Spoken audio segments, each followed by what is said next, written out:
Assalamualaikum warahmatullahi wabarakatuh. Perkenalkan, nama saya Rizky Ummatul Martiyah. Saya dari kelompok 1 yang beranggotakan saya sendiri, lalu Muhammad Iqbal, lalu Supriyanto. Di sini makalah kami akan menjelaskan makalah kami yang berjudul DSN atau Dewan Syariah Nasional, lalu BI atau Bank Indonesia, lalu OJK atau Orientasi Jasa Keuangan. Oke, yang pertama kali saya akan menerangkan tentang DSN atau Dewan Syariah Nasional. Di sini saya akan menerangkan tentang pengertian, peran, dan fungsi. Yang pertama adalah pengertian. Seperti halnya yang kita ketahui bahwasanya DSN adalah singkatan dari Dewan Syariah Nasional. Nah, DSN ini menurut ketentuan pasal 1 ayat 9 PBI adalah dewan yang dibentuk oleh Majelis Indonesia atau MUI yang bertugas dan memiliki kewenangan untuk menetapkan fatwa tentang produk dan jasa dalam kegiatan usaha bank. Pada prinsipnya, DSN ini didirikan sebagai lembaga syariah yang bertugas mengayomi dan mengawasi operasional aktivitas perekonomian lembaga keuangan syariah atau LKS. Jadi, segala hal yang bersangkutan dengan kegiatan usaha bank ini diawasi oleh DSN. Dalam melakukan pengawasan terhadap pelaksanaan fatwa yang dikeluarkan tersebut, Dewan Syariah Nasional tidak melakukan pengawasan langsung terhadap setiap lembaga keuangan syariah. Kenapa? Karena keterbatasan jumlah anggotanya. Yang kedua adalah peran. Nah, sesuai dengan anggaran dasar dan anggaran rumah tangga pasal 4 dan 5 DSN MUI mempunyai beberapa tugas. Antara lain yang pertama adalah menetapkan fatwa atas sistem kegiatan, produk dan jasa lembaga keuangan syariah atau LKS, LBS dan LPS. Yang kedua adalah mengawasi penerapan fatwa melalui DPS di LKS, LBS, dan LPS. Yang ketiga adalah membuat pedoman implementasi fatwa untuk lebih menjabarkan fatwa tertentu agar tidak menimbulkan multi penafsiran pada saat diimplementasikan. Selanjutnya adalah mengeluarkan surat edaran taklimat. Selanjutnya, memberikan rekomendasi calon anggota atau mencabut rekomendasi anggota DPS. Jadi, DSN dapat merekomendasikan atau mencabut anggotanya. Yang keenam adalah memberikan rekomendasi calon ahli syariah pasar modal atau bisa disingkat dengan ASPM. Yang ketujuh adalah menerbitkan pernyataan kesesuaian syariah atau keselarasan syariah bagi produk dan ketentuan yang diterbitkan. Yang kedelapan adalah menerbitkan pernyataan kesesuaian syariah. 9. Menerbitkan sertifikat kesesuaian syariah bagi LPS dan lain sebagainya. Yang ketiga, yang terakhir adalah fungsi. Nah, selain peran, DSN memiliki fungsi. Di sini fungsi DSN MUI adalah memberikan peringatan kepada LKS, LBS, dan LPS untuk menghentikan penyimpangan dari fatwa yang diterbitkan oleh DSN MUI. Yang kedua adalah merekomendasikan kepada pihak yang berwenang untuk mengambil tindakan apabila peringatan tidak diindahkan kembali. Yang ketiga, membekukan atau membatalkan sertifikat syariah bagi LKS, LBS, dan LPS, dan lain sebagainya. Cukup sekian dari saya yang akan dilanjutkan Bank Indonesia oleh teman saya yang bernama Supriyanto. Assalamualaikum warahmatullahi wabarakatuh. Di sini saya dari kelompok 1. Perkenalkan, nama saya Supriyanto dengan NIM 10211979. Di sini saya akan membahas tentang Bank Indonesia. Yang pertama adalah pengertian dari Bank Indonesia. Bank Indonesia adalah Bank Sentral Republik Indonesia, di mana lembaga ini adalah lembaga yang independen atau lembaga yang berdiri sendiri tanpa ada campur tangan dari pemerintah ataupun pihak-pihak lainnya, kecuali ada hal-hal yang secara tegas diatur dalam undang-undang. Yang kedua adalah peran dari Bank Indonesia. Sebagai bank sentral, Bank Indonesia memiliki satu tujuan dan peran yang sama, yaitu untuk mencapai dan memelihara kestabilan nilai rupiah. Dalam kestabilan ini ada dua aspek di dalamnya. Yang pertama adalah kestabilan nilai mata uang pada barang dan jasa yang diukur lewat perkembangan laju inflasi.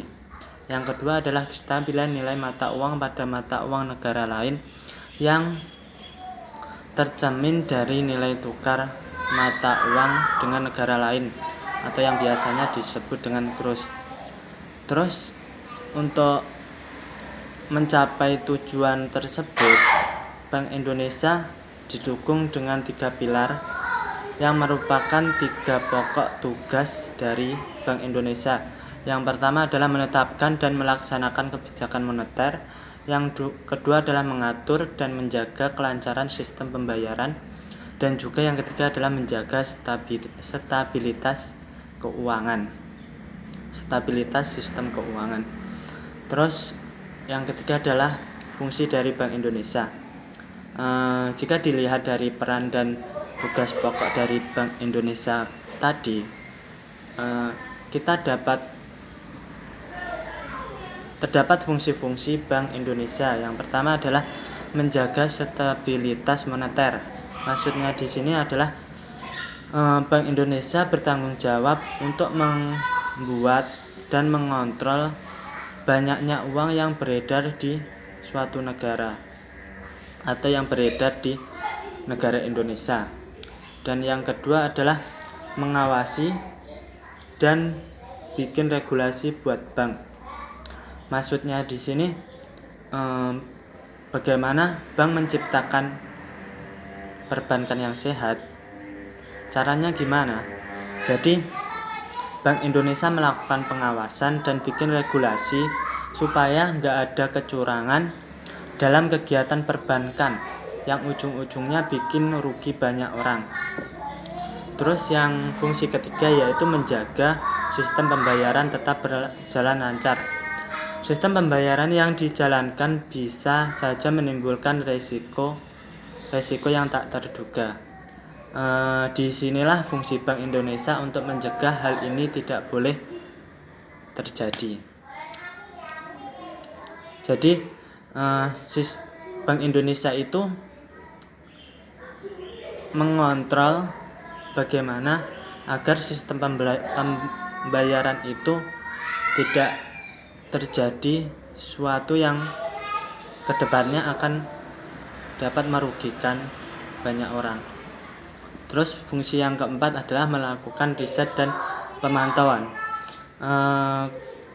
Karena Bank Indonesia bertanggung jawab untuk melindungi stabilitas keuangan dari ancaman, Bank Indonesia harus selalu update dan terhadap informasi-informasi mengenai hal-hal yang membahayakan stabilitas negara.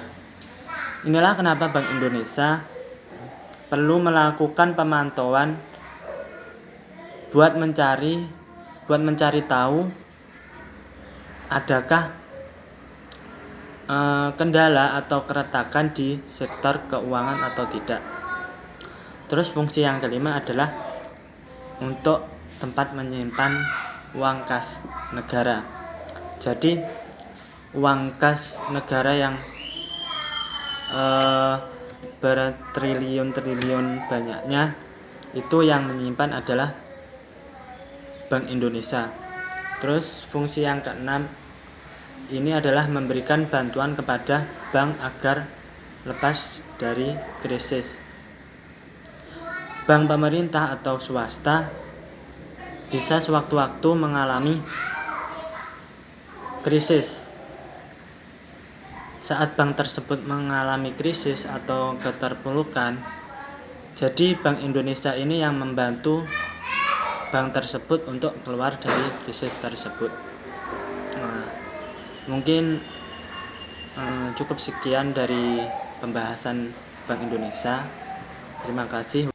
Assalamualaikum warahmatullahi wabarakatuh. Perkenalkan, nama saya Muhammad Iqbal Mustafa, NIM 1021900070. Di sini saya akan menjelaskan tentang OJK atau Otoritas Jasa Keuangan. Otoritas Jasa Keuangan adalah sebuah lembaga pengawas jasa keuangan seperti industri perbankan, pasar modal, pasar modal, reksadana, perusahaan pembiayaan, dana pensiunan, dan asuransi yang sudah terbentuk pada tahun 2010. Adanya OJK adalah sebagai suatu lembaga pengawas sektor keuangan di Indonesia. Perlu untuk memperhatikan karena harus dipersiapkan dengan segala hal untuk mendukung keberadaan OJK. Peran OJK adalah salah satu yang mengatur dan mengawasi seluruh jasa keuangan yang berbeda di negara Indonesia, baik perbankan maupun lembaga keuangan lainnya. Yang dimaksud lainnya adalah asuransi, sekuritas, modal ventura, dana pensiun, lembaga pembiayaan, dan lembaga jasa keuangan lainnya, termasuk pasar modal. Fungsi OJK adalah menyelenggarakan sistem pengaturan dan pengawasan yang terintegrasi terhadap keseluruhan kegiatan di sektor jasa keuangan. Biasa dikatakan bahwasanya OJK merupakan tumpuk dari seluruh kegiatan di sektor keuangan negara Indonesia.